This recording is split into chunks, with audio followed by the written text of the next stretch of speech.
Hola Diego, buenas noches. Menudo revuelo se ha organizado con la iniciativa de Trump sobre la guerra de Ucrania. Hola, buenas noches. Bueno, pues efectivamente, el revuelo de Trump ha sido apoteósico. Yo creo que ha superado todas las expectativas.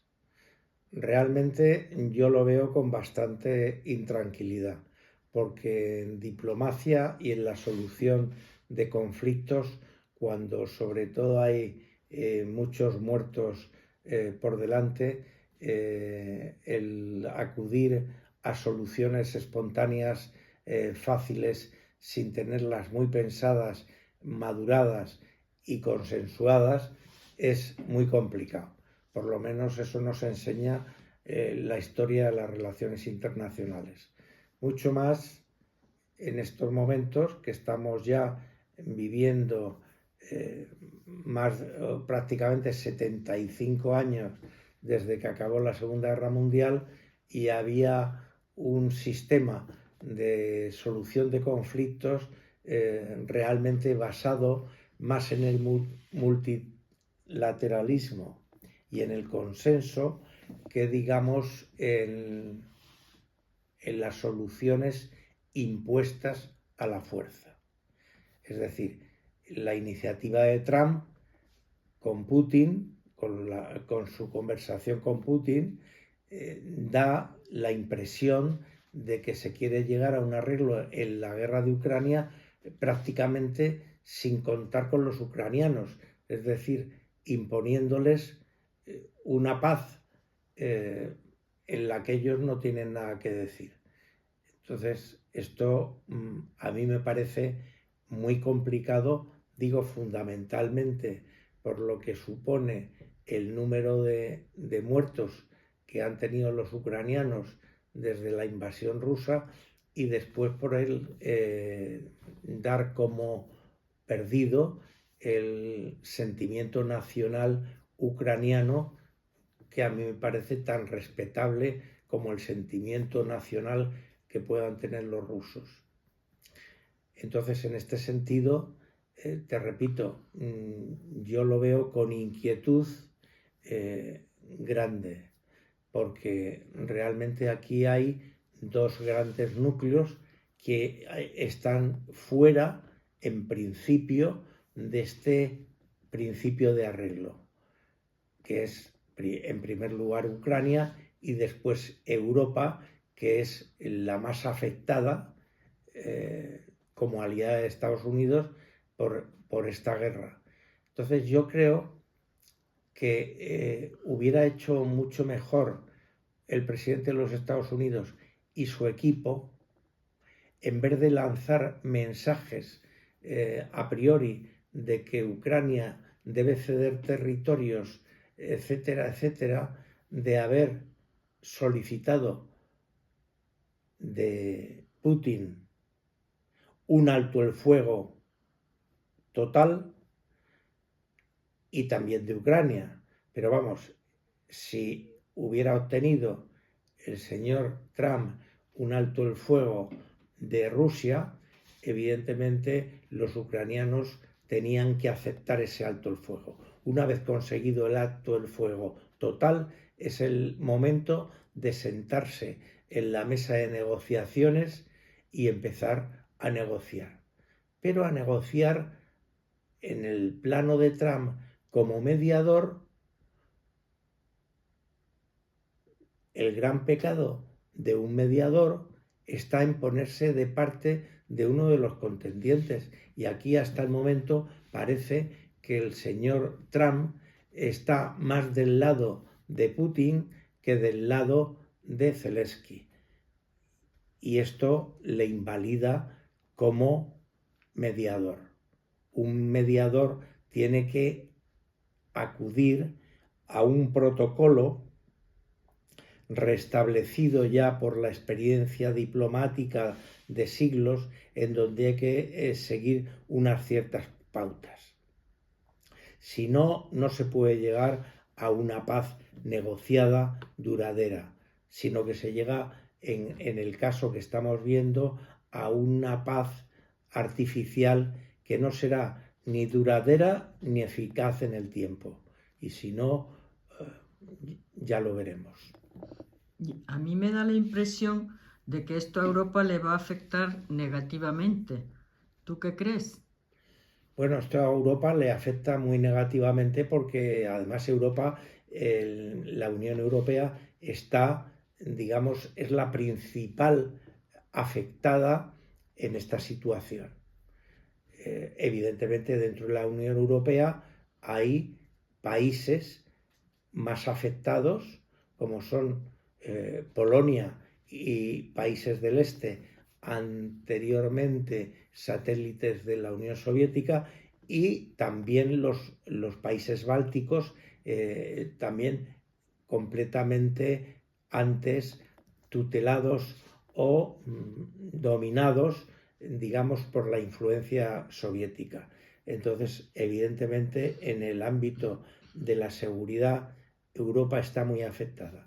A mí me ha sorprendido el mensaje que ha lanzado Trump hacia Europa, como si aquí pues fuéramos un balneario en donde no queremos gastarnos nada en nuestra defensa, etcétera, etcétera, etcétera. Eso es cierto, pero eso tiene un origen.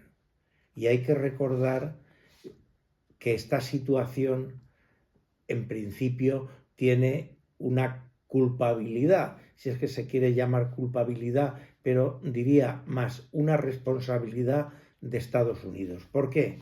Pues porque al terminar la Segunda Guerra Mundial, precisamente es cuando surge la idea de crear una Unión Europea, precisamente para evitar el expansionismo soviético.